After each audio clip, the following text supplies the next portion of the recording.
गवाक्ष में आप सभी का स्वागत है। पिछली वीडियो में हमने आरोह भाग 2 की गद्य खंड का दूसरा पाठ बाजार दर्शन समझा था। आज की वीडियो में इस पाठ के अभ्यास के प्रश्नोत्तर समझेंगे। शुरू करते हैं पाठ के साथ। पहला प्रश्न, बाजार का जादू चढ़ने और उतरने पर मनुष्य पर क्या क्या असर पड़ता है? उत्तर, बाजार का जादू चढ़ने पर मनुष्य की जेब भरी होती है तो वह अधिक से अधिक खरीदारी करता है।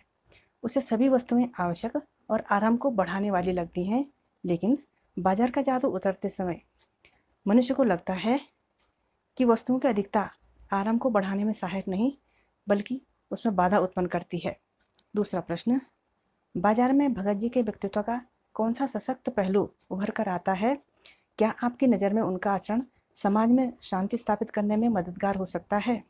उत्तर, भगत जी खाली मन बाजार नहीं जाते, इसलिए बाजार का जादू उन पर असर नहीं करता।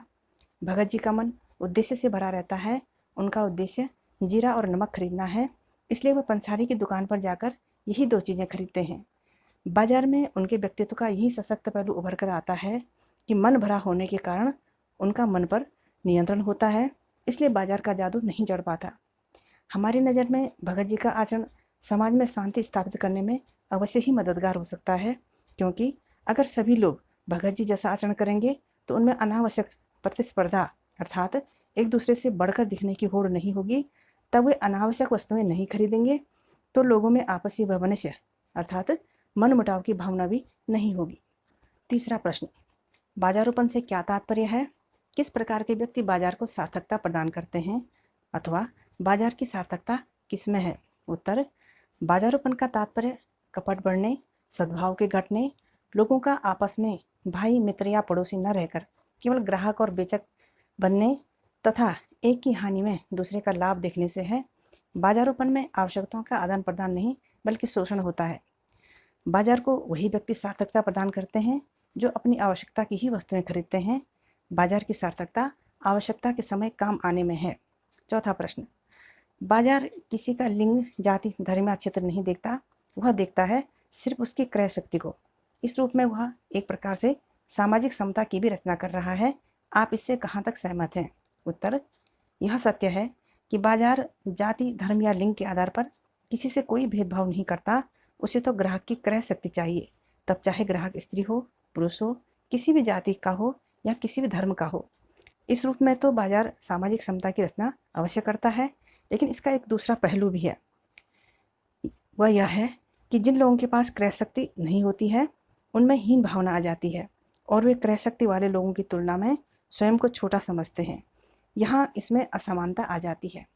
पांचवा प्रश्न, ऐसे किसी प्रसंग का उल्लेख करें क जब पैसा शक्ति के परिचायक के रूप में प्रतीत हुआ। तो इसका उत्तर, जैसे बड़े बड़े अपराधी पैसे के बल पर सजा से बच जाते हैं। पैसे की शक्ति से लोग महंगे दामों पर किडनी जैसे मानवीय अंग खरीद लेते हैं और जीवन जीते हैं। यहाँ पैसा शक्ति के परिचायक के रूप में प्रतीत होता है। ख जब पैसे की शक्ति काम नहीं आई। तो मृत्यु एक ऐसी स्थिति है जहाँ पैसे की शक्ति काम नहीं आती। कोई कितना भी धनी हो वह अमर नहीं रहता। पाठ के आसपास पहला प्रश्न, बाजार दर्शन पाठ में बाजार जाने या न जाने के संदर्भ में मन की कई स्थितियों का जिक्र आया है। आप इन स्थितियों से जुड़े अपने अनुभवों का वर्णन कीजिए। क है मन खाली होना। मन खाली होने पर हम बाजार जाकर अनावश्यक वस्तुएं खरीद लेते हैं।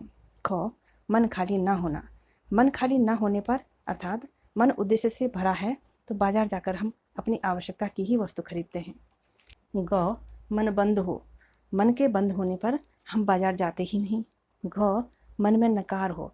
वस्तुओं के प्रति नकारात्मक भाव होने पर हम बाजार तो जाते हैं लेकिन कुछ नहीं खरीदते। दूसरा प्रश्न, बाजार दर्शन पाठ में किस प्रकार के ग्राहकों की बात हुई है? आप स्वयं को किस श्रेणी का ग्राहक मानते हैं? उत्तर, बाजार दर्शन पाठ में 3 प्रकार के ग्राहकों की बात हुई है। पहली श्रेणी के ग्राहक जो आवश्यकता न होने पर भी वस्तुएं खरीदते हैं। दूसरी श्रेणी जो बाजार की वस्तुओं को ललचाई दृष्टि से देखते हैं लेकिन खरीदते कुछ भी नहीं। तीसरी श्रेणी जो केवल अपनी आवश्यकता की ही वस्तुएं खरीदते हैं। हम स्वयं को इनमें से तीसरी श्रेणी का ग्राहक मानते हैं क्योंकि हम अपनी आवश्यकता की ही वस्तु खरीदते हैं। तीसरा प्रश्न, आप बाजार की भिन्न भिन्न प्रकार की संस्कृति से अवश्य परिचित होंगे। मॉल की संस्कृति और सामान्य बाजार हाट की संस्कृति में आप क्या अंतर पाते हैं? परचेजिंग पावर आपको किस तरह के बाजार में नज़र आती है? उत्तर, बाजार की भिन्न भिन्न संस्कृति होती है। मॉल की संस्कृति उच्च वर्ग से संबंधित होती है। सामान्य बाजार में सभी प्रकार के ग्राहक जाते हैं, जिसमें मध्यम तथा निम्न आय वर्ग के ग्राहक अधिक जाते हैं। हाट की संस्कृति ग्रामीण और निम्न वर्ग के लोगों से संबंधित होती है। परचेजिंग पावर निश्चित ही मॉल की संस्कृति में अधिक दिखाई देती है, क्योंकि यहाँ लोग आवश्यकता के आधार पर नहीं बल्कि परचेजिंग पावर के आधार पर ही खरीदारी करते हैं। चौथा प्रश्न, लेखक ने पाठ में संकेत किया है कि कभी कभी बाजार में आवश्यकता ही शोषण का रूप धारण कर लेती है। क्या आप इस विचार से सहमत हैं? तर्क सहित उत्तर दीजिए। उत्तर, हाँ, कभी कभी बाजार में आवश्यकता शोषण का रूप धारण कर लेती है। त्योहारों का समय हो या शादियों का समय, तो ऐसे समय पर बाजार में वस्तुएं तो उतनी ही रहती हैं, लेकिन ग्राहक बढ़ जाते हैं, जिसमें विक्रेता वस्तुओं के दाम बढ़ा देते हैं और लोगों को उन्हीं बढ़े हुए दामों पर आवश्यक वस्तुएं खरीदनी पड़ती हैं।